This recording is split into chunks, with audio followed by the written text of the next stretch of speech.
What is bloating? When these gases that are being released are more than what your gut can handle. Actors and everybody are moving from being a proper non-vegetarian to becoming a vegan or a vegetarian. The meat that's coming to you in your kitchen is not ethically sourced. Even though as Indians we're very proud of our food lacks majorly in protein. If your gut health is messed up, this is also a huge contribution to the cause of depression, anxiety, stress. And how important is sleep? When you're not torturing your body with other things and sleeping, your body actually does what is required for it. That whole reset happens at night. Taking a lot of medicines, does this affects your gut health also? So these antibiotics and their abuse will end up killing that good bacteria in your stomach also. How one element is will affect the entire universe of your body. And that biggest element there is your gut.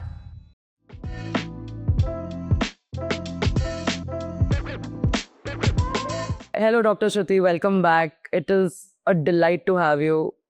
Thank you so much for coming back. Thank you. Thank you for having me. So last time was a success. People loved the video. I got a lot of comments about, oh, wow, this was something I never knew. And thank you for sharing this. So thanks a lot for you and for all the people who kind of complimented. It's not me. It's all of it is you who has shared immense knowledge about things that we never knew. So thank you so much. Thank you so much. So today I want to focus the next 1 hour only talking about the most important yet the most taken for granted topic, which is gut health. And out of all, I am the first person who wants to learn a lot because I don't know.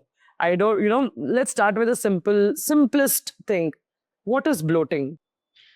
So we all have studied physics, chemistry in school, right? So in school, you must have read about chemical reactions. So for example, whenever there are two elements that are reacting, there is a product and then there is a byproduct that is generated, right?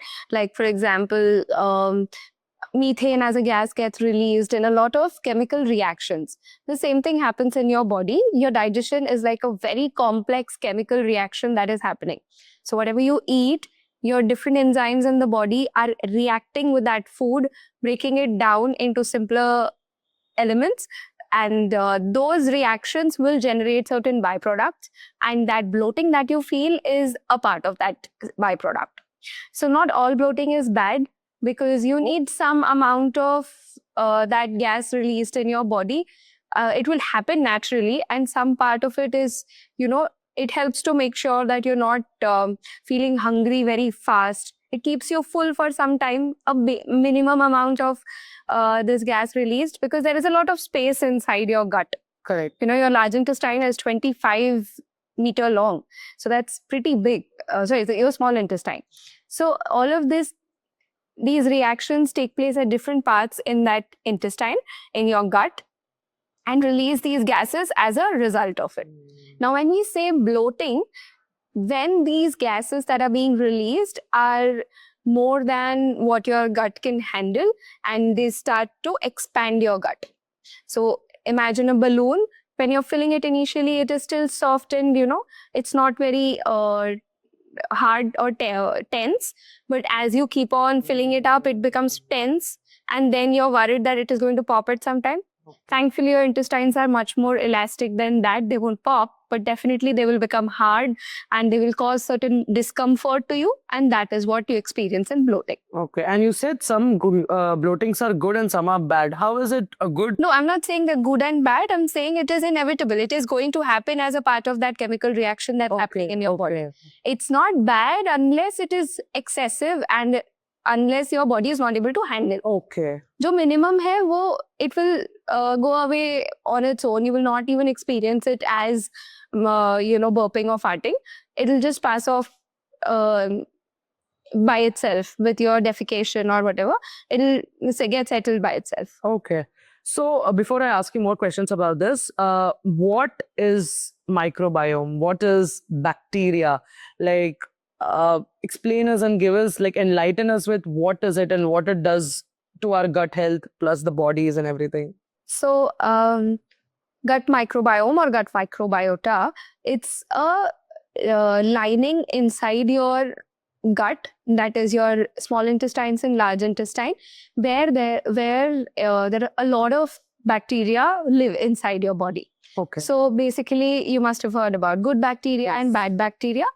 There are a lot of bacteria, not just inside our body, but in our surroundings also, which are important for daily functioning of not just human life, but the entire ecosystem around us. Like, for example, you use curd, a little bit of curd as a starter in your milk to make more curd. In that starter, there is nothing but that bacteria which is acting on the lactose in your milk and converting it into curd for lactic acid. Yeah. So this kind of reactions, a lot of these happen inside your gut as well. So there are, like in the previous example, like I told you, the chemical reaction that is releasing these gases. So you need some activity happening in your gut, right? That activity is caused by these gut microbiota.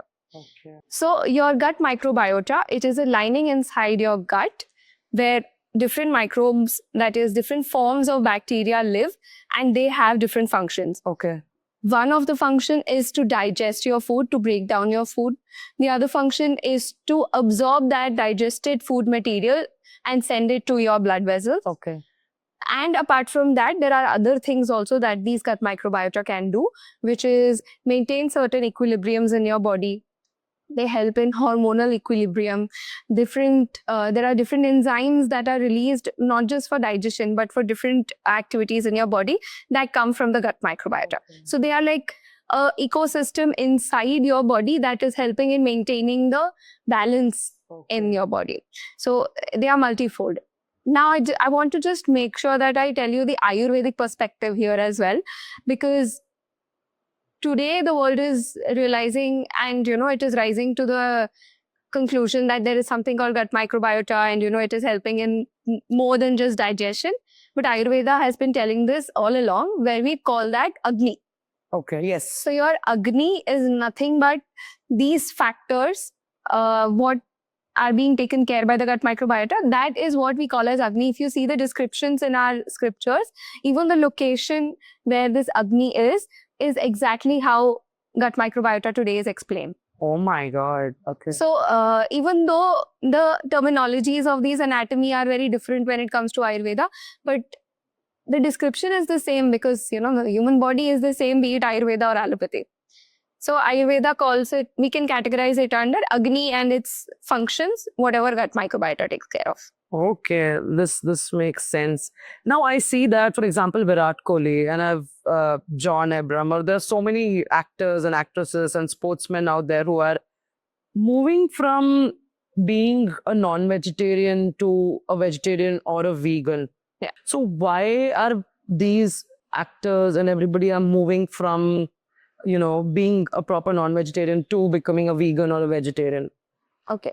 So I think it's important to understand that more of these people are choosing veganism as a part of ecological reasons and not just because of dietary reasons. So Virat Kohli mentioned, I just came across a reel and he was like, there was a lot of acid that was getting released. Yeah. And that was causing me to kind of, I don't know, I don't remember it exactly, but it was due to a lot of acidic problem inside. The doctor suggested that, stop eating meat, stuff like that. So I'm not talking about the intent ki I want to save animals and all. I'm talking about why are people moving only because of their gut as well. Yeah. So the problem here, I would say, again, is not just the non-vegetarian food. It is 2 steps before that. Okay. That is, what is the source of the meat that you're getting? Because in a lot of places, especially in countries like India, where there is so much population, the demand-supply ratio is highly skewed. So in that case, the meat that's coming to you in your kitchen is not ethically sourced. Those animals are not treated right. The meat, the nature and the quality of that meat is not right. Okay. So that is the first reason why meat causes problem. The second reason is... So it's not right, meaning, so you said that they are not being sourced properly. And yeah, I have also heard that they are extreme, like when they know that they are going to be slaughtered or something, they generate some what do you call, some Yeah, because of that fear. the stress and everything. And then that becomes the food, and then the people eat it. How is that going in my stomach? I don't understand. No, it's not just a spiritual thing that we're talking about. There are very physical reactions that happen in that animal when they are under stress, because these animals, you realize that, I'll give you example of poultry farming. Okay. From the moment that the chick hatches out of the egg, they are fed only to be slaughtered one day. So, and they are fed excessively. There is a documentary on YouTube, you can watch it. It's called Meet Your Meat. Okay. And it's a very old documentary. It is shown in almost all programs where they're trying to force you to stop eating meat. But that is the reality of the meat industry today. Okay.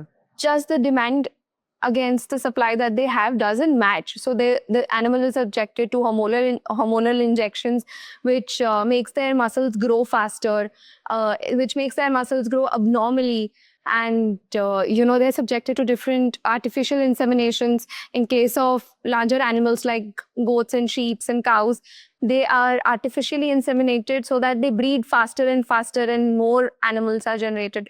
So these animals will have the nutritional deficiencies, the hormonal changes that affect their bodies, and the genetic changes that happen in these animals itself make them unfit to eat. But we are eating this. And what happens if we eat? What goes wrong in our body? So again, it's a very use case scenario thing. First thing is, you will not get the benefit only of eating that meat. Apart from that, like especially in red meat, we see these that whenever they are artificially inseminated or they are given hormonal injections, especially in females, they start to develop PCOS kind of symptoms because of that hormones having the effect on.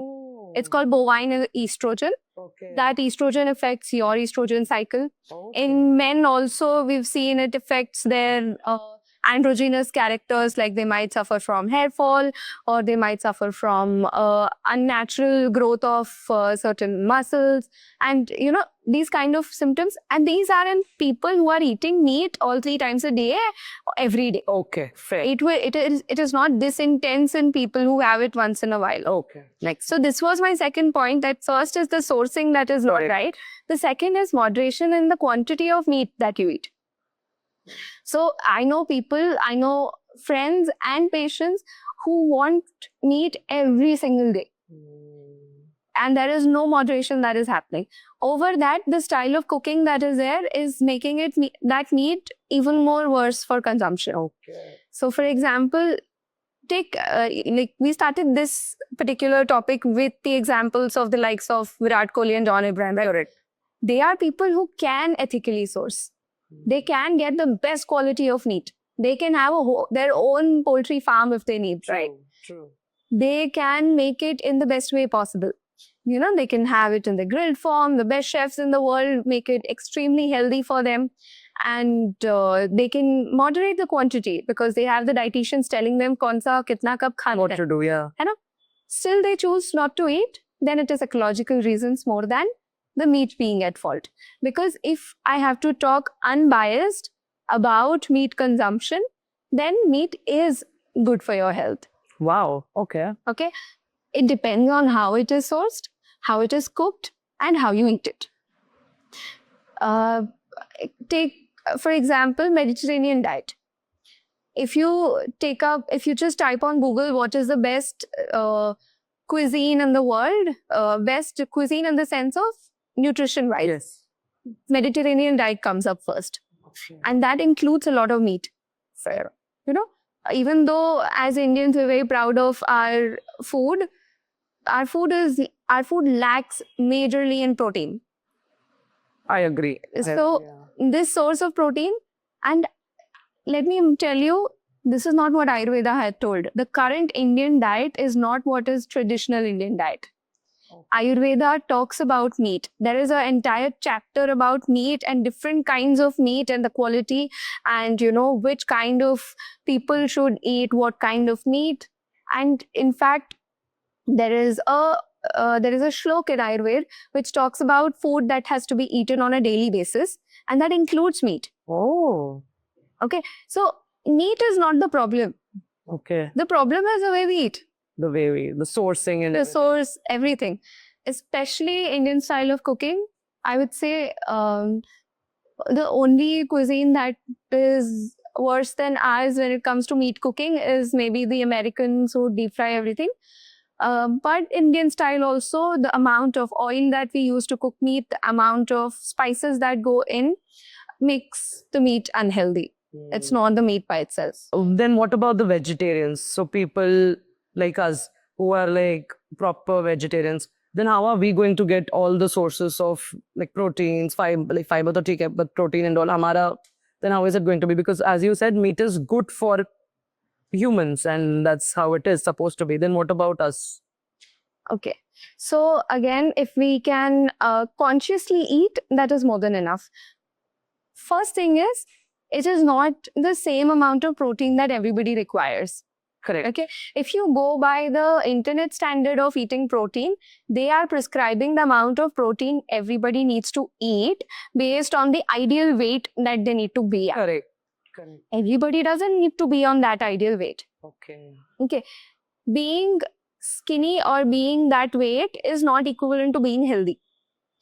But if you have to be conscious of your different nutritional intake, and for you to be healthy, you have to have some source of protein that you include every meal.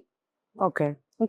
So if you talk about breakfast, then in breakfast having something like, cooked sprouts, having your besan ka chila, having some chia seeds, and having some dairy in the form of milk or tea, whatever, or some Greek yogurt, or even just hung curd at home. All of these are sources of protein that make very good breakfast options. If you think about lunch, then there is your different source. So there is your different sources of dals. There is your dairy again, which can be taken in the form of paneer or tofu. Or So people who are lactose intolerant, what about them? You have different varieties of non-lactose cheese and paneers and different types of cottage cheeses available that will be helpful. Unless you cannot afford it, then you go for simpler things like your dals, which can be eaten in the which ideally should be eaten in mixed form, like not having just tur dal. Instead you mix 3-4 types of dals and then you eat it. It gives you a good enough source of protein. Like it will come up to like 7-8 grams of protein. If you have 2 cups, then maybe 10-12 grams of protein एक meal में आपको मिल जाएगा, and that is enough for one meal. Okay. Ideally, if you are not looking to lose weight or to be calorie deficit or वगैरह, if you want a normal diet, 10 to 15 grams of protein in every meal, if you can include, it is more than enough. Makes sense. Okay. And what about dinner? I just want this because So dinner also is same as lunch. You have your dairy sources and then you have your dal sources. The best source nowadays that is available to vegetarians is in the form of soya beans and the larger beans, but cooked in a very particular way. They shouldn't be had like raw or just boiled. Adding some spices that help in better digestion of these beans, I think will be a good source of protein. So I recently hired a nutritionist because I want to kind of get my life sorted and get my weight in check. And she was, sharing her diet plans and everything. And the one thing she was extremely reluctant was about the time. That, hey, if you're going to eat your breakfast today at 8 o'clock, I want you to eat your breakfast tomorrow at 8 as well. Yeah. Or your dinner at the same time almost every day. Why? So your body is a creature of habit. The more regular timings you maintain, your body will adapt to it and make sure that it is working for you. So what happens is, when you eat your breakfast at 8 regularly for a week, the body will start to understand that, okay, I need to activate my digestive juices at 8 in the morning because I'm going to get some food to work. But the next week when you don't eat, your body is already in tune with that. The digestive juices are active. You've not eaten till 10 o'clock. Those juices will start to create acidity. Okay. So it's as simple as that. Your body needs a routine and it works best in routine. The more you adhere to that routine, your health will be in check. So, And sorry, yeah. yeah. And I also read that if your gut health is messed up, this is also a huge contribution to the cause of depression, anxiety, stress. Yeah. Is it true? Because how is what I am eating related to how how am I feeling mentally? So let me tell you this one small shlok, like one line that is in Ayurveda, which says, Yat pinde tat brahmande. Pinda is you. Pinda basically in Sanskrit means a part of something, like a small. If I have to explain it in English, then how the element is, such it will be the universe. Okay. So you are that element in the larger aspect of your universe. Correct. But inside your body also there is one entire universe that exists. And there, how one element is will affect the entire universe of your body. Okay. And that biggest element there is your gut. The most active element there is your gut. So if you have to imagine something inside your body, there is only one opening inside your body that goes directly inside your body, and that is your mouth. Correct. Not your eyes, not your ears, not your nose, because they will get end. Like you might imagine that nose is going, but nose ends in your lungs. That's it. But your gut and is the only entryway and exit in your body that is through and through. Okay. So everything that is happening inside your body will be affected by this passage, and vice versa. Kuch bhi hoga, this passage gets affected. Okay. So if you, like the example that you took, that you fought with your brother, how is it that what food I eat will affect that? So depends on what you eat, not just what you eat, but how your food is getting digested. You might eat the healthiest food, but if your gut is not functioning right, it will start affecting your mental health.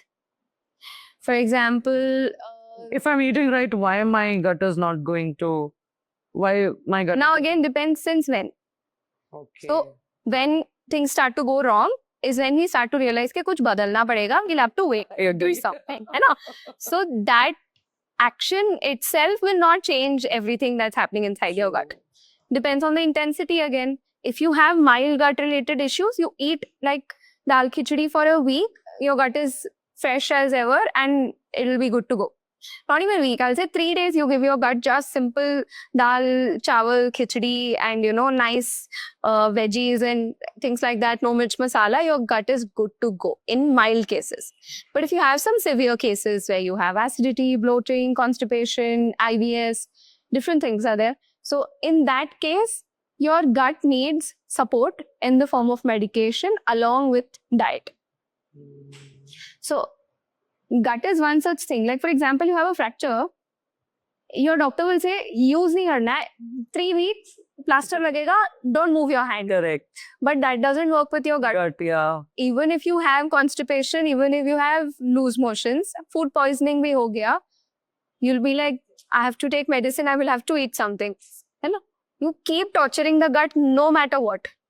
So that is why medicine becomes very important in case of gut related issues, because it needs that support. Okay, I'll keep working, but at the same time, I need to make sure that I'm healing as well. That's how sensitive and important your gut is. Now, when it comes to mental health, what happens is your gut and brain are connected by this, not a physical connection, but by neurotransmitter connection, which is there are certain neurotransmitters that these chemicals that get released in your brain by the influence of your gut. Again, that gut microbiota that we discussed earlier is what plays a role in this. So there are these words you must have heard: dopamine, serotonin, norepinephrine. All these neurotransmitters are affected by your gut microbiota. So when your gut is not working at its best, it affects your neurotransmitters, which affect your different outcomes of depression, anxiety, or just stress.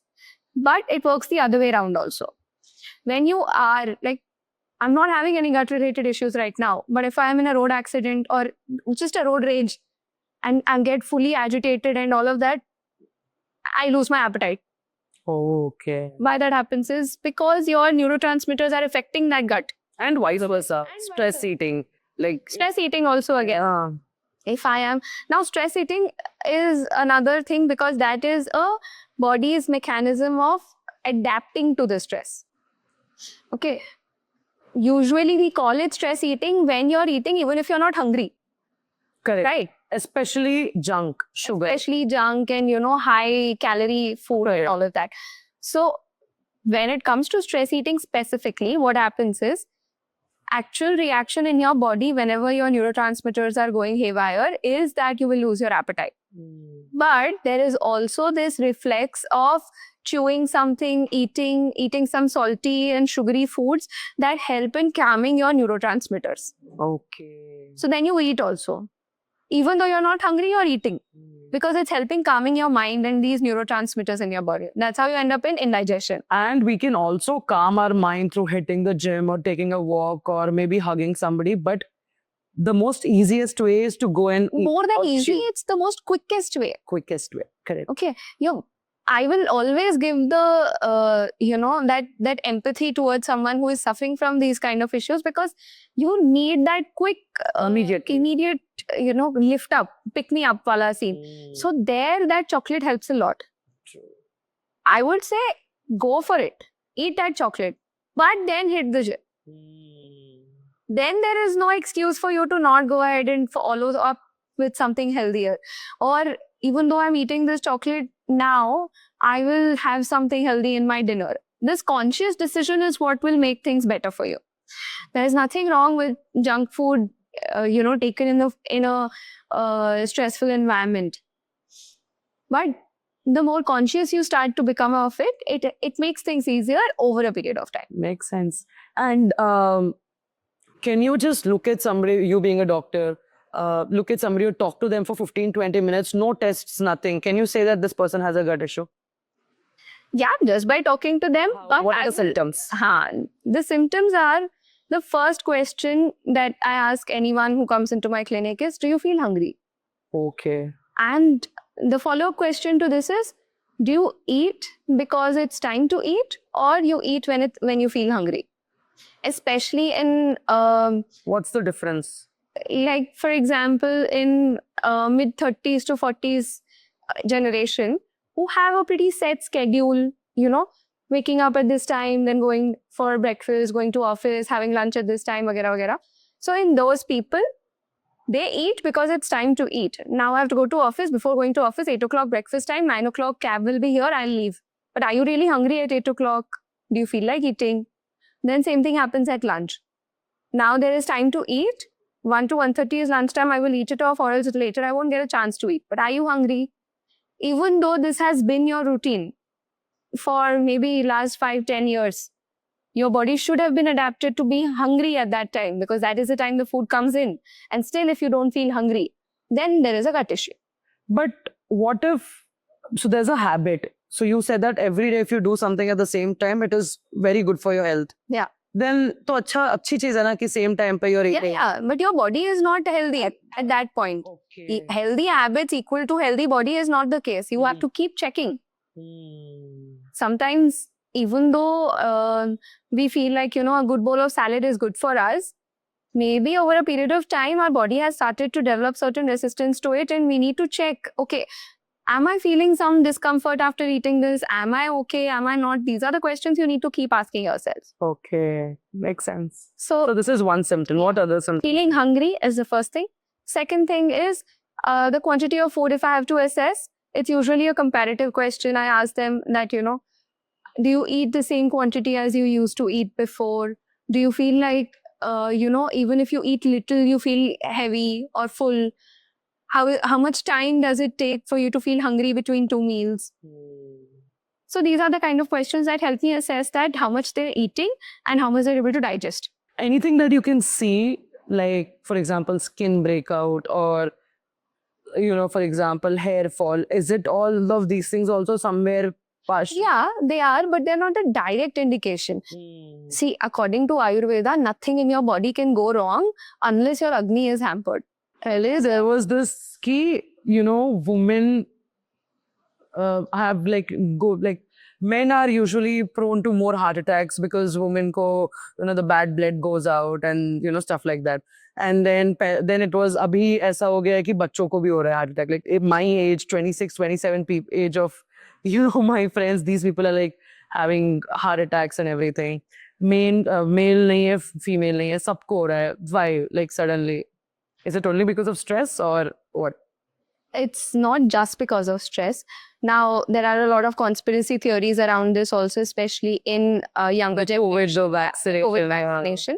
Now, we cannot say for sure unless we have more research on this, but it could be a reason because it seems like there is a rise in the number of heart attacks that are happening in younger children. No, I won't say children, younger people. Yeah. Apart from that, I feel like lifestyle is the biggest issue. Not just stress, but just the amount of additives and different changes that happen to your food, to your daily lifestyle, your eating habits, your sleeping habits, your work routine, family stress, everything adds to it. But at the end of the day, there is also one idiopathic factor that no doctor can explain as to why it happened. Okay, there are people, like for example, really healthy sports people who are like this question came up a lot when Saurav Ganguly got a heart attack. He didn't pass away, fortunately, of it, but he did get a heart attack. And he's a sports person. And at the time, he was the head of BCCI. He was active. He was physically fit. Yeah. Even, for example, Puneet Rajkumar, the actor, he passed away on a treadmill. He was working out. So there are certain idiopathic factors as to we don't know how it happens, because there is a sudden spasm of the blood vessels that supply blood to the heart that leads to a massive heart attack in some cases, which are catastrophic. But that is not the case in every scenario. In most cases, it is because of family history. They'll have a history of dyslipidemia, that is high cholesterol. They'll have a history of diabetes, hypertension. These diseases, eventually they lead to a condition like heart attack.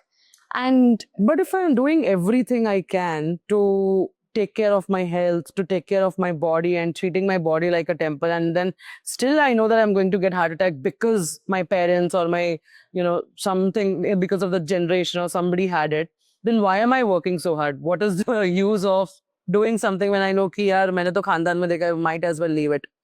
Because you're doing everything you can to take care of your body. For example, these actors and these celebrities, then why?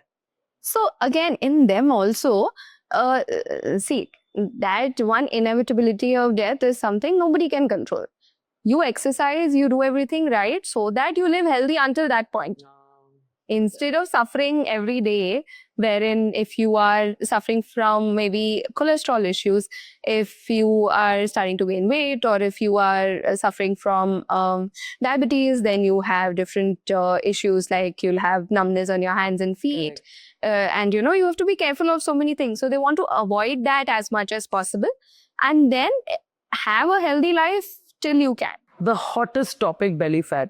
Do you think the belly fat is directly related to stress? Because I was watching a Dr. Pal's video and he said that take a tape, measuring tape, and up measure karo. If it is for girls, for women, if it is more than 80 centimeters, or for male, it is more than 90. It is only because of the stress, the fat. The fat happens because of a lot of stress, and we'll see the belly liver mein jayega. Liver mein fatty liver hoga, even if you're a non-alcoholic, like if you don't drink alcohols, and then it goes to your belly. So is it true, or like what is your take on this? Yes, stress is a factor, but I wouldn't say stress is the only factor. Fair. There are a lot of things that affect. Now, stress itself, that word itself is very generic. But if we have to break it down, even physical stress, that is not feeling physically fit, is called stress. Mentally stress, emotional stress, social stress, financial stress. There are a lot of stress. Okay, so it could be anything that is affecting you right now. Apart from that, there is what time do you sleep, what time do you wake up, how is your hormonal cycle, what is the kind of food that you're eating, how is your emotional status, again, comes under stress. But again, that's a very big factor. All of these will affect the outcome of how much belly fat you have. again, I think we are more obsessed with belly fat now than we were before, because a certain amount of belly fat is normal. Like, for example, again, I keep quoting celebrities, I feel. But It's okay. I think people are going to relate. yeah. So I remember Priyanka Chopra was, being trolled because she had some little belly pouch that was seen in the dresses that she used to wear. And I felt like even she is not being spared and it's not even visible. That is also unacceptable. And if that is the case, then you Is it healthy for her? Is it okay? Like, thoda bahut belly fat is absolutely normal. You see these old paintings. Yeah. Do you see size 0 figure lady in all those paintings? No, not just Indian paintings. You see Western paintings, so definitely not there. So they'll have plus size women as their models. And that was the beauty standard.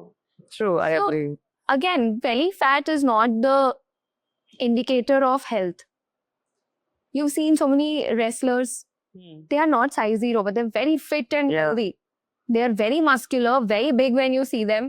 There are these weightlifters who are big size. I'm not talking about bodybuilders who have very sculpted bodies.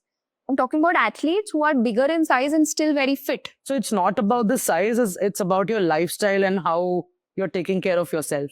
Yes, see, your body is meant to serve a purpose. Your body is meant to make sure that you can go through your day without any issues, and it is there to serve you. As long as it's doing that, there is nothing wrong with your body. When But it's people say prevention is better than cure. Exactly. That prevention, when it happens, is when your body starts to fail at certain points. Like, for example, if you are getting tired quickly, you're not able to fall asleep, you are not able to digest the food that you're eating, or if you have, when you do your blood checkup, you see that you have some nutritional deficiencies. Here is when your body is starting to fail at certain aspects and you need to assist. What about burping and farting? People make fun of it, and is it normal, or is this ki theek hai, दिन में एक या दो बार हो जाता है, it's normal. If it is excessive, then there's a problem. You need to get it checked.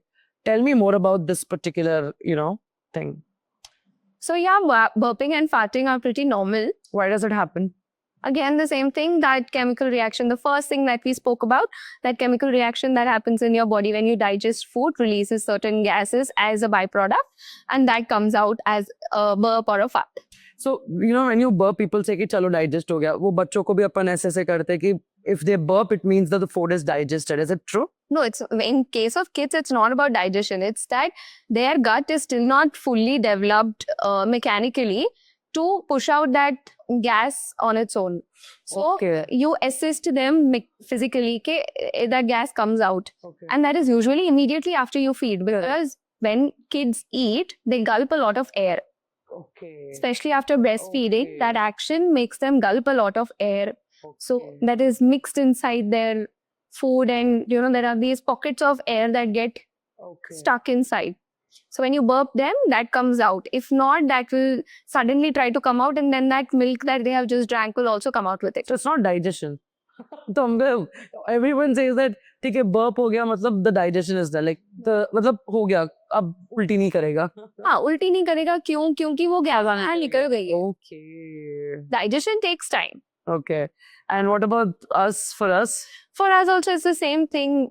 If the burp and gas are coming out by itself, and they are usually, like in cases of burps, the identification factor that they're not a problem is when you don't taste the food that you've eaten. Okay. Or if they are not causing like a burning sensation or sour throat when you burp, then they're pretty normal. Once in a while, if you're burping, the number I would say is again variable, because some people who have a Vata gut type, who have a lot of air element in their body, they burp more than the others. Okay. Not necessarily they're unhealthy. Or if you eat too fast, like maybe that's why also you're kind of taking the air in, and that's why. Yeah, but that's a smaller percentage. Why do people say eat slow? When you eat slow, it's not about just eating slow, it's about eating consciously. So when you eat consciously, you know what you're eating. Your body needs time to understand and digest that food. The quantity of food that you take can be moderated. You tend to feel full with lesser food when you eat slow. but that doesn't mean that, if you eat fast and still maintain the same quantity, it is same. It is fine. You know, people say that you have to chew your every bite like 35 times, 60 times, I don't know. And I started that because, I think long back ago, I started as like 1, 2, and it was so boring. And I'm like, nahi hoga bhai. 50 बार तो नहीं कर पाऊंगी. So what is that? What is the psychology behind that? Same thing. Eat consciously. Okay. If you're not distracted by other people around you, you're talking while you eat, or you are looking at a screen, or if you're engaging in some work, then you tend to eat more consciously. You will chew your food properly. It helps in better digestion, faster digestion. It's basically aiding your digestion in one way or the other. So that's the aim. So is there a number? No, that's just. I think I have experienced this as a part of a meditation course that I once attended, where we were given 1 grape each. We were asked to close our eyes and chew. And that was meditative. But that can be done with 1 grape once a day. That's it. Not with every meal. Very true. And what else is going to help our gut health become strong? Like, people take juice and then again they say that juices are not good. Take the direct fruits. But vegetables, you can take the vegetable juice and, stuff like that. There's so many diets out there, so many gurus out there who say, do this to take care of your gut health. What do you suggest? So I am a very traditionalist person when it comes to this. Eat your home cooked food. Whatever you've always eaten, eat that. Just make a conscious effort to understand, does it have enough fiber? I'm talking about vegetarians. Does it have enough fiber? That has to be cooked. Fiber. So fiber, matlab you're eating whole grains. Instead of buying, pre-refined atta, just go ahead and buy whole wheat and get it processed so that you are assured that it has this thing. If you don't have the luxury to do that, try to get a multigrain atta which assures that it has a lot of fiber. Same thing when it goes to rice and dal, and try to get as much as possible unpolished rice and unpolished dal so that you can get the minimum fiber that it exists in these, because these are our staple. Correct. We eat this almost every day in every meal. Correct. So we have to make sure, because grocery shopping happens for the month, right? Or 2 months. So this is a one-time decision that you make and you're good to go. On a daily basis, I will tell you, have at least 1 fruit a day.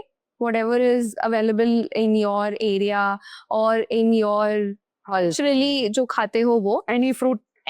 Because there is one that say that try to eat 4-5 types of fruits, different color fruits, so that it kind of takes care of all the deficiencies in the body. Red means kuch aur ho jayega, yellow se aapka kuch aur.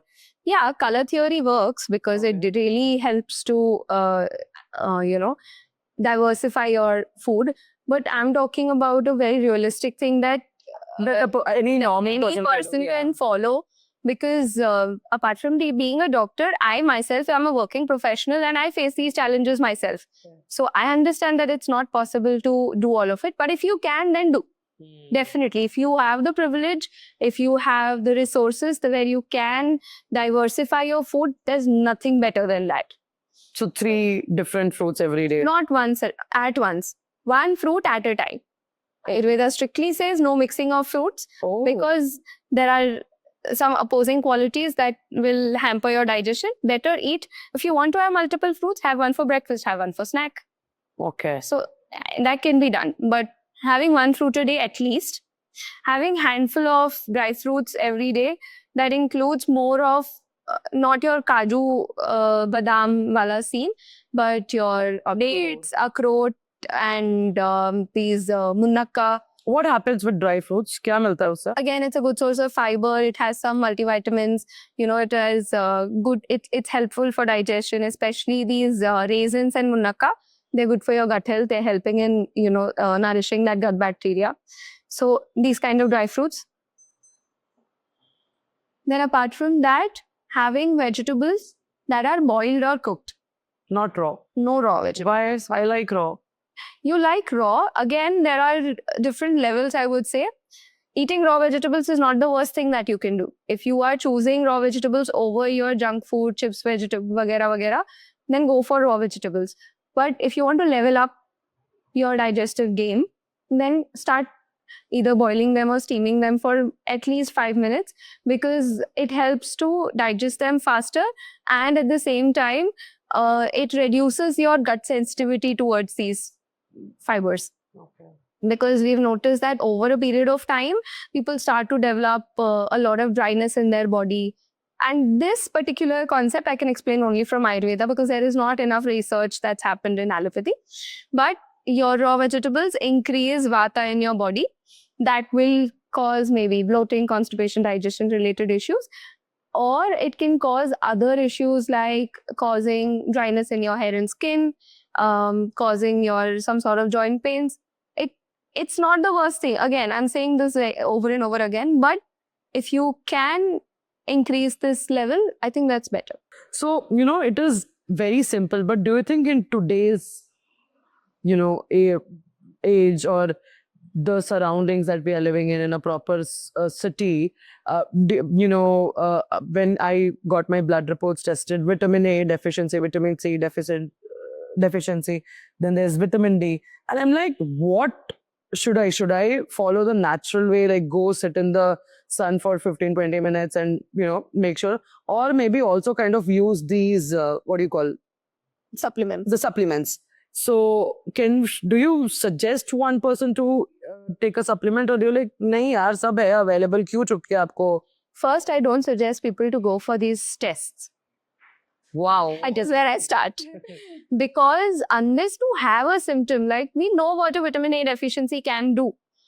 If you have those symptoms, go check vitamin A and then we'll get a conclusion कि हाँ vitamin A deficient है, उसकी वजह से ये symptom हो. क्या है symptom? अगर आप जल्द quickly एक second में vitamin A, vitamin C और सबका बताओ तो. See, again, they're very generic also, but I right now can only tell you, like if you must have read it in school also, biology में एक वो है चार्ट होता था, विटामिन ए से नाइट ब्लाइंडनेस होगा, विटामिन बी से आपके न्यूरल डेफिशिएंसीज होंगे, विटामिन सी से you might develop scurvy, vitamin D से रिकेट्स, ऐसे डिसीजेस लिखे हैं. बट उसके अलावा भी कुछ सिम्टम्स होते हैं. अगर हम आइडेंटिफाई कर रहे हैं कि न्यूट्रिशनल डेफिशिएंसी है, तभी हम वो टेस्ट के लिए एडवाइस करेंगे. और उसमें भी I would say only in the last 10 years or 15 years, I would say that these deficiency testing has gone up so much. If not, they're selling before that, it wasn't the case. I agree. I wouldn't say they're selling it. See, technology advance ho rahi hai, and we have supplements that are coming up, and these supplements do help. It's not like they don't, but they're not necessary every time. So, do you think these health checkups are waste of time and money? Full body checkup packages. Full body checkup. And these packages especially, that is a big problem, because sometimes I want to get only a lipid profile done. Now, lipid profile is a 350 rupees test. I would say... Full body is a 3,500 rupees. No, this happens a lot, wherein I would say I need a lipid profile and liver function test. And that would come around some 700 rupees, 600, 700 rupees. And some people, not 300, 3,500, they are prescribing full body checkup for 1,500 rupees. Okay. So when they see that, oh, 700-800 का bill तो हो ही रहा है, 500-600 रुपए और दे देंगे, पूरा ही checkup हो जाएगा. Then they'll go and do it, and then they'll come and sit on my head कि ये भी कम है, ऐसा हो गया, वैसा हो गया. It's not needed all the time. Sometimes these... So you are saying full body checkup is not needed because you don't need to know some things, because that is automatically going to heal जब तक कोई problem ना बन जाए, or because you think it is fake, it is not accurate. No, they're accurate only. These machines are machines. When we test for that particular test, it will give the same result. So it's not that they're developing some fake results. Why I'm saying it's not needed is it depends on the age that you are in. It depends on your symptoms. Most of the times, like what is happening nowadays is in these corporate jobs, they have annual health checkups. They are checking everybody.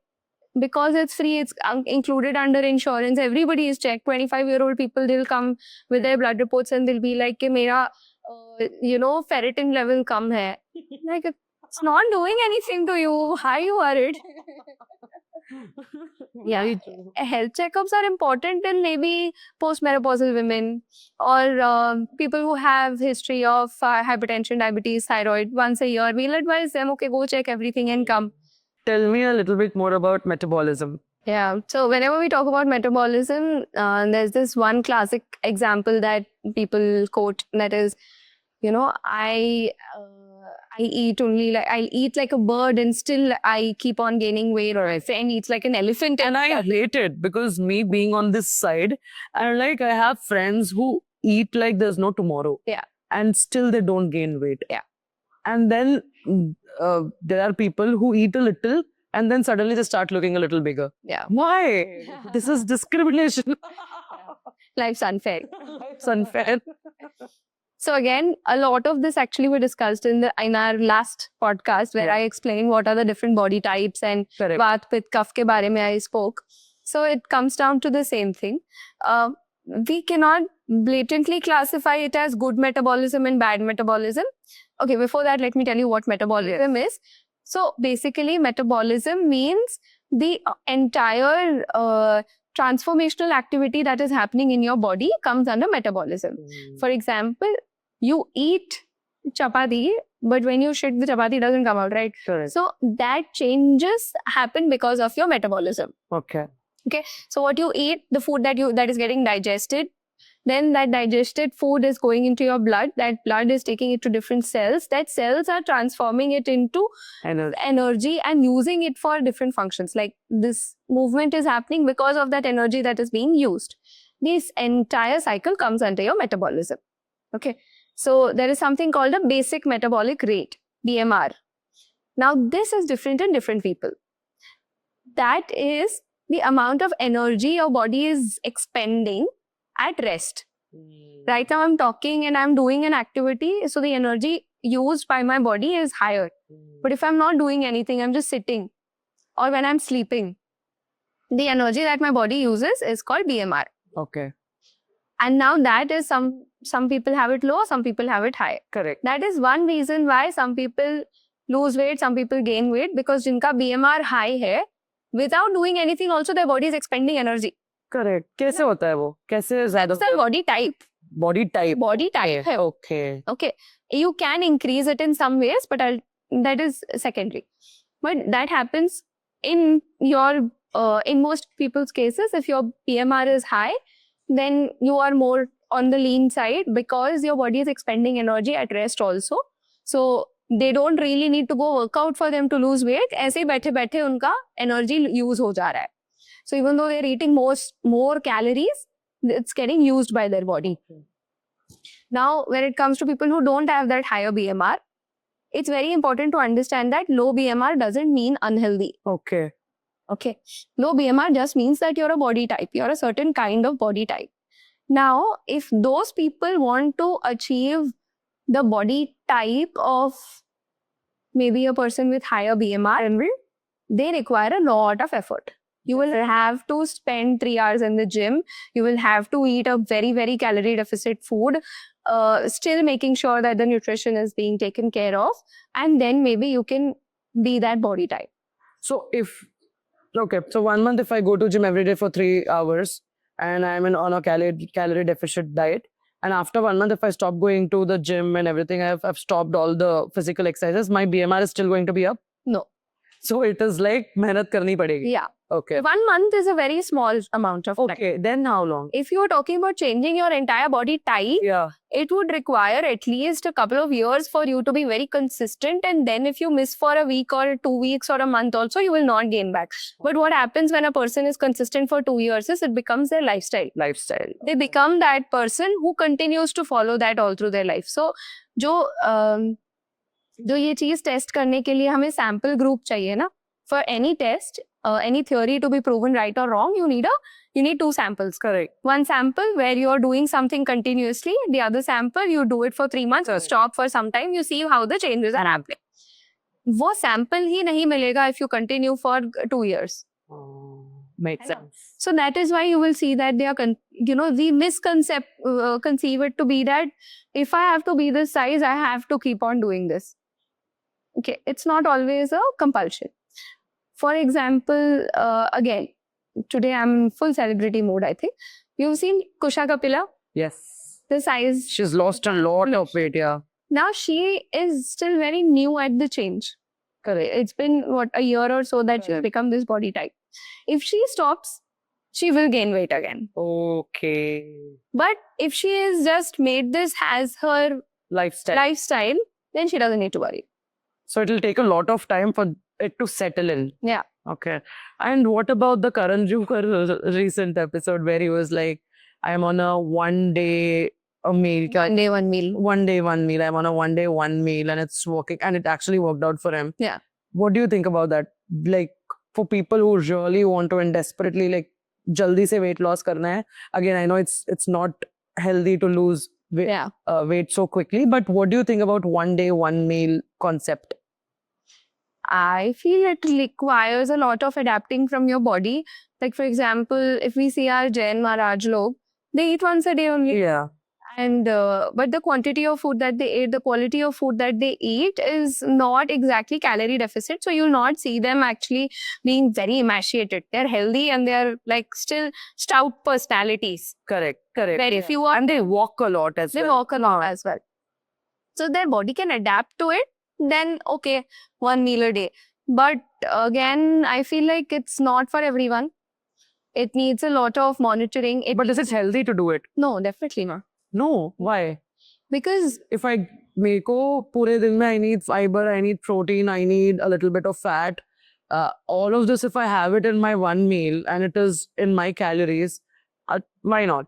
Because what happens is, the reason why the food timings are being divided is because when you eat too much at once, even if you're eating the whole meal whole day ka meal only, what it does it causes a sudden sugar spike in your body. Okay. It increases, first thing, it overloads your digestion. Okay. And the other thing is, on absorption, it will cause a sudden spike in your sugar levels, your glucose levels. And then once that food gets digested, there will be a sudden drop. This sudden spike and drop in any person is not good because over a period of time, your insulin starts to become resistant. Okay. Insulin will be like, I'm not doing so much, you do what you want. So then that sugar, that glucose level keeps getting increased. You're eating, but your body is not getting any nutrition. And then, you end up being diabetic or PCOS or all of these symptoms develop. In case of our Maharaji and all, why it doesn't happen is because of the walking. Because they walk so much that excessive glucose gets utilized, that insulin is kept in check. Okay. And that insulin resistance never develops. And how important is sleep for a gut health? Now, when it comes to sleep, I would say if you have to change your lifestyle, not just related to your gut health, any issue you have in your body, if you want to change your lifestyle, the first step has to be your sleep. That's how important sleep is. Damn. Because sleep is like the natural detox time that your body gets. Okay. When you're not torturing your body with other things and sleeping, your body actually does what is required for it. That whole reset happens at night. Not just your digestion, which is at rest, but your hormones get detoxified, the neurotransmitter cycles get detoxified. So a lot of changes in your body happen at night. And again, I'm specifying night because that is a downfall that people who work at night will have. Even though they sleep in the morning, the quality of sleep and the effect that it has on the body will not be the same as with people who can sleep at night. So you say sleeping at night is the most powerful thing and it's very important. Yes. But एक age तक, like let's say 30s तक आप थोड़ा कर लो, but उसके बाद आप properly then lifestyle change करो. Is it okay? No. For people who have their own business, for example, us, I've been working in the night because of the US for the last few years. So if I am not going to be there, it's going to be difficult. So how is that? Like, it is going to affect my financial health or it is going to affect my, this body. So instant results, the financial ka dikh raha hai. So for me, that becomes more important. So see, priorities are important and given the kind of world that we live in today, I cannot ask people to give up on these kind of things. So what you have to do is do the next best thing, but do not be under the impression that the the lifestyle that you follow, where you're not sleeping at night and you're following a particular kind of timing, is not affecting your body. It is. No matter what you do, it is affecting your body. But you have to deal with it. And the best thing you can do is do compensatory things for making it better. So there are a few things from Ayurveda that I keep telling wherever I go in all of my social media content also. First thing is doing a abhyanga, that is a oil massage every day before bath, because one thing, it just physically relaxes your muscle. Also, the other thing is it reduces the vata in your body. So the first thing that happens when you don't sleep at night is that your vata will increase immensely. So I just take oil, rub it on my body, and then take a shower. Rub it off. If you can leave it for 5 minutes, great. If not, just then wash it off. Any oil is okay? Ideally, I would suggest something heavier. And again, depends on your body type, skin type. We can prescribe medicated oils. But if you just want to start, then sesame oil, till oil. Okay. That's the best one. For it suits almost everybody, doesn't have any side effects, will not cause any breakouts or anything. सबसे ज़्यादा benefit क्या होगा? If I do it for 1 month straight, like, am I going to feel more energetic? Am I going to feel more relaxed? Less stress levels? Yes. Or less stress levels? All Okay. yes to all. Okay. Oh, wow. Okay. So that is one thing. The other thing is having food which is supportive. So you are overloading your nights with no sleep. Don't overload your days with unnecessary food. So as long as you're making sure you're eating healthy, you're drinking enough water, taking some good quantity of ghee, all of these things I think should be making conscious choices is more than And this should be done with or without the night shift.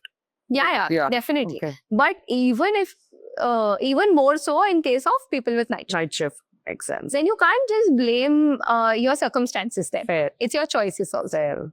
What do you think about the okay, the first, before I ask this question, I want to know the sounds that comes aapke pet se. You know, the growling, what is that called? So what is that? Like, why does that happens, you know? And kabhi kabar, it is so loud that everybody can hear it. Kabhi kabar, if you just go and put your ear to it, you can like, there's some sounds. What is that? What is that actually? So it's not a problem all the time. It's just your... So for me, it happens when I'm extremely hungry. Yeah. So is it like, does it happen because you're It's hungry? pretty normal. It's just that your digestion is at work. Because see, it's like a train inside your gut. Once you've eaten something, like a constant movement ho raha hai. This kind of movement which is called a peristalsis that keeps happening. Your food goes from your mouth to your esophagus to stomach. It's just because of gravity that it's slipping down, right? So these are muscles which are at movement. So it's a constant engine at work. So that makes sounds sometimes. Sometimes it's just if, like you said, when you're hungry, because of that emptiness, there is a sort of vata that's getting accumulated. There are some gases that are getting accumulated. They make sounds. Sometimes while the digestion process is happening, the movement of food makes sound. So it is a pretty, exposed part of your gut. There is no bony structure that is covering your abdomen, right? When it comes to your lungs, you're not able to hear as clearly because there is a rib cage that is covering, there is a muscle layer that is covering. But because your gut needs a lot of space to expand, so that is why there is no bone that is restricting that.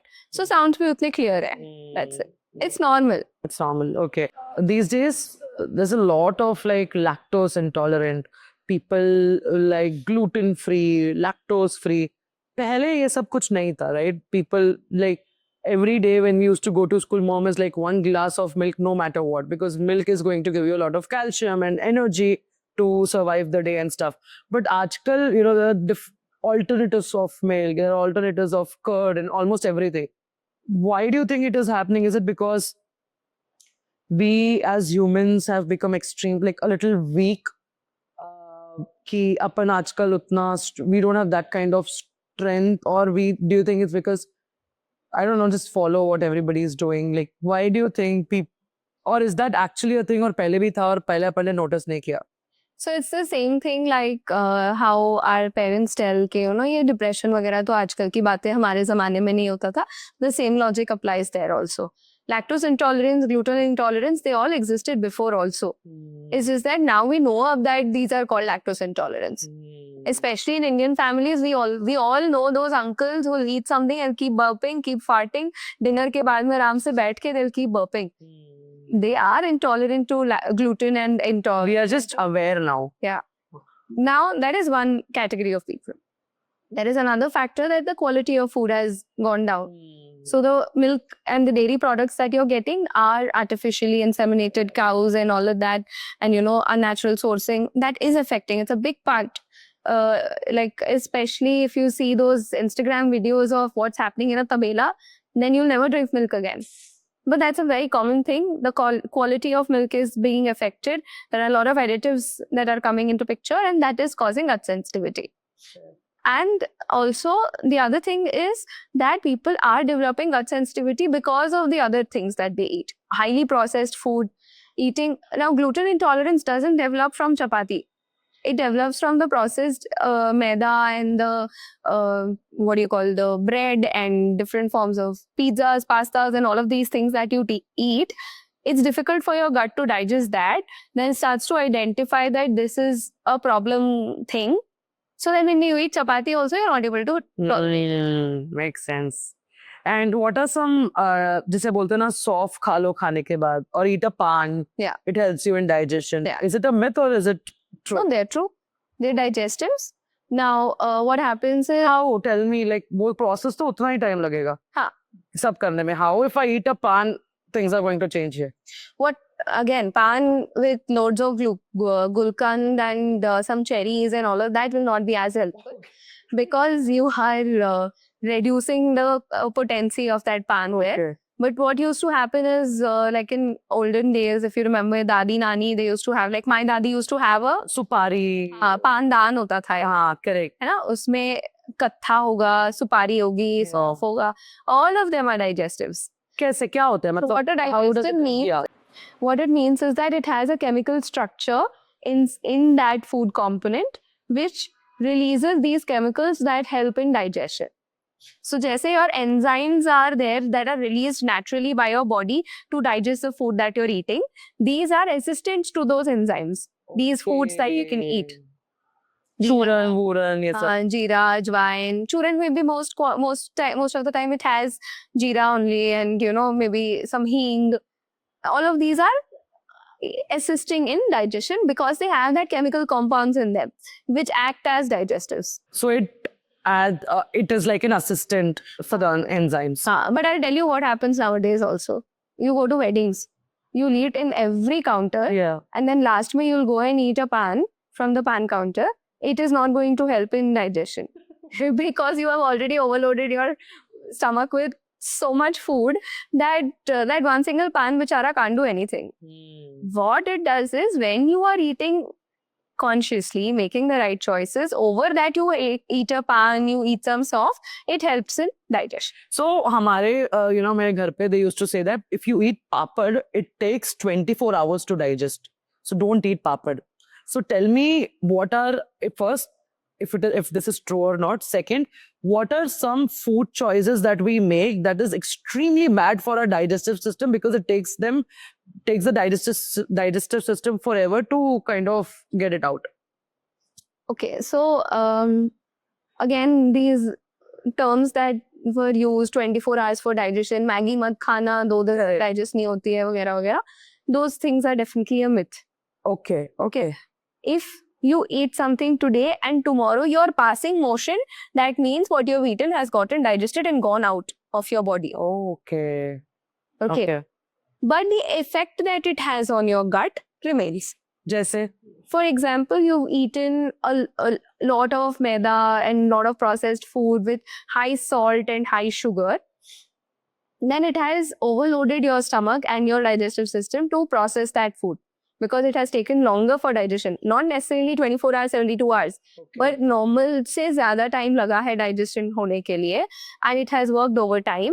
So then the next time you eat something, either it will, even if you eat normal food after that, Like, for example, once you've come back from a party or a wedding or something, the next day, even if you're eating normal food, khichdi also. Khichdi is a good choice because then you are giving something which is very easy. For them to do it. Okay. But if you're eating like sabji, roti, dal, chawal wala khana, then even that normal food takes long for digestion because your the digestive system is tired.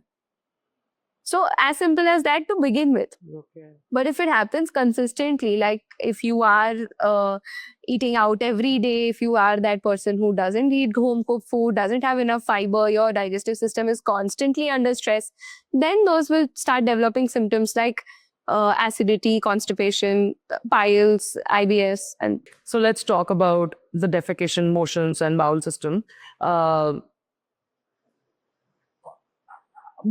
People who kind of what do you call, pass their stool every day, is it healthy? Or people jisko ek do din nahi hota hai, what is healthy and what is unhealthy?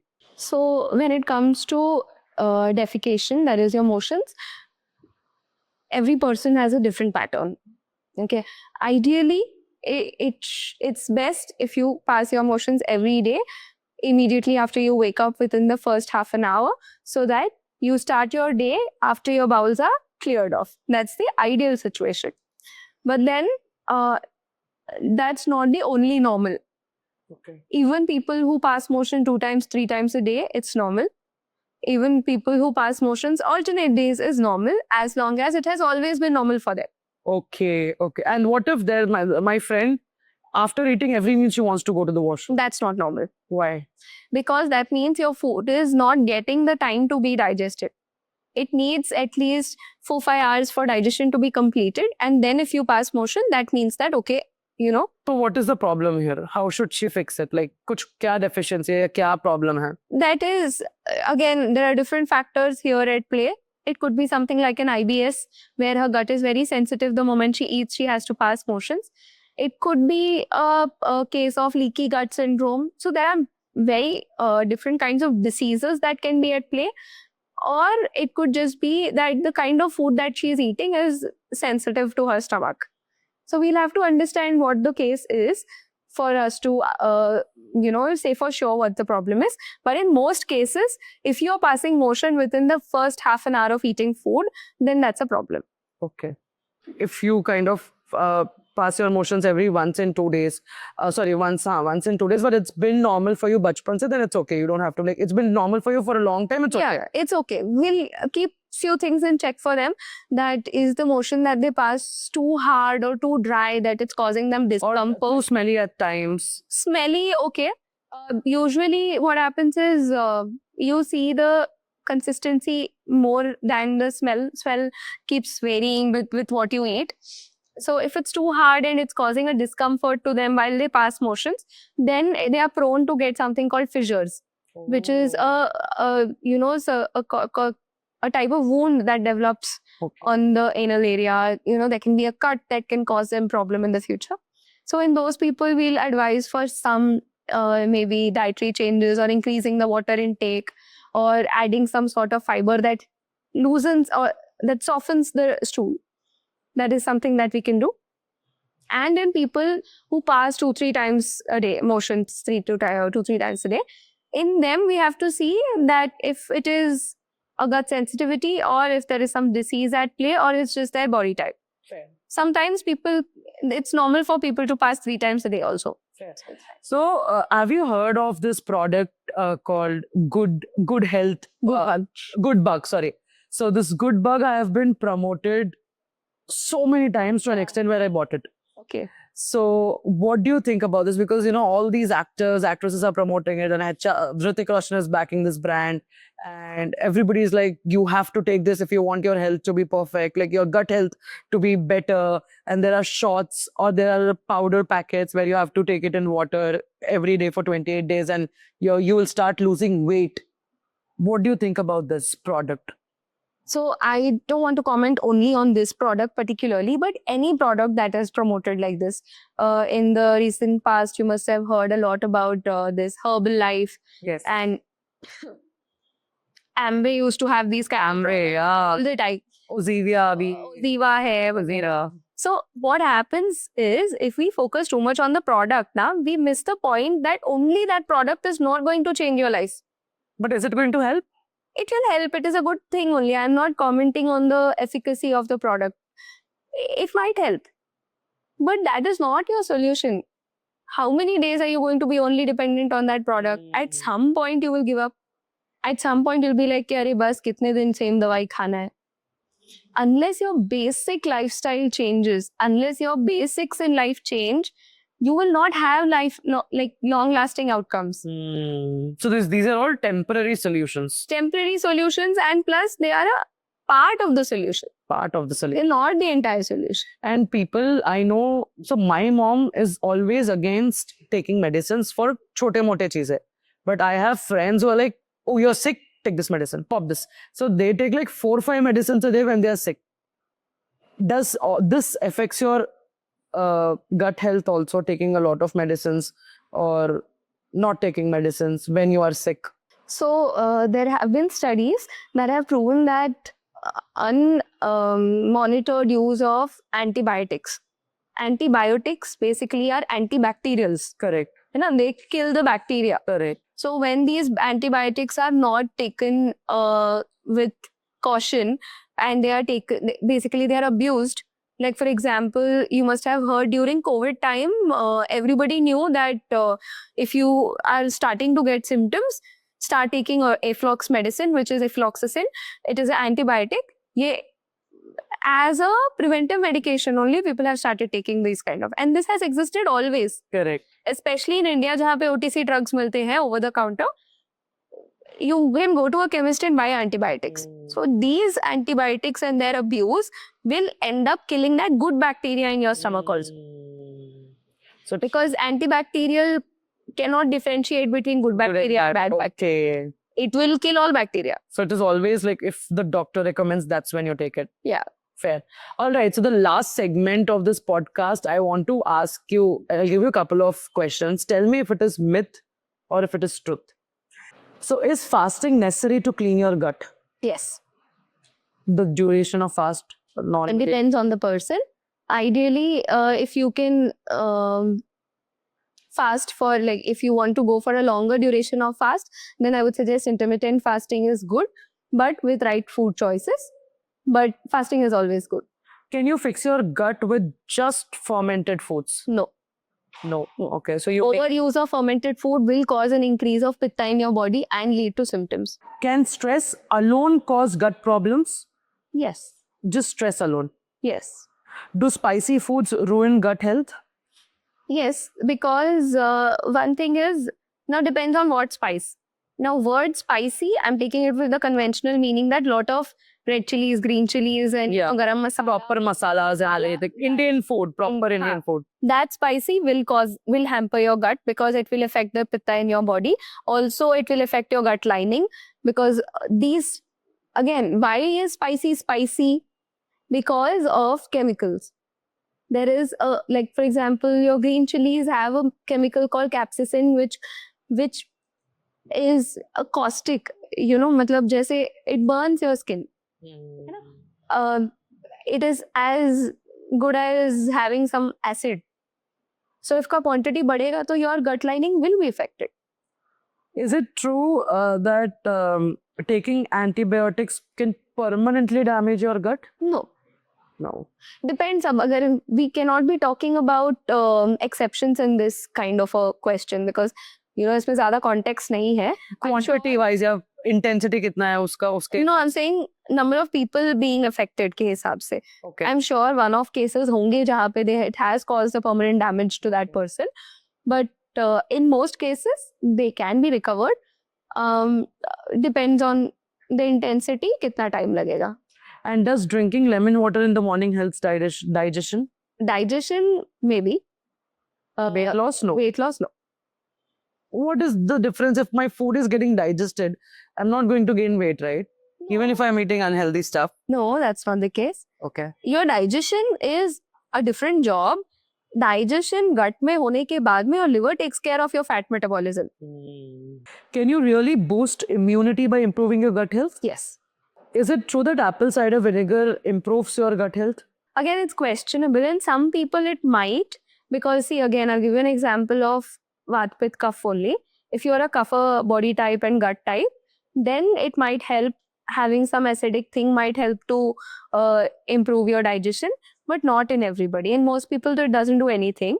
In some people, it can cause acidity and that kind of symptoms also.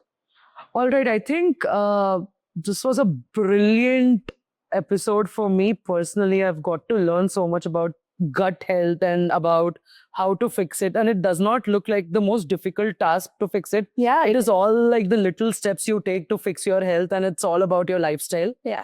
But before we go, I would love for you if you could give the meanings of the most used and the most misused words: dopamine, the serotonin, and all of these words. If you could just tell us the meaning and what does that, the word and the meaning.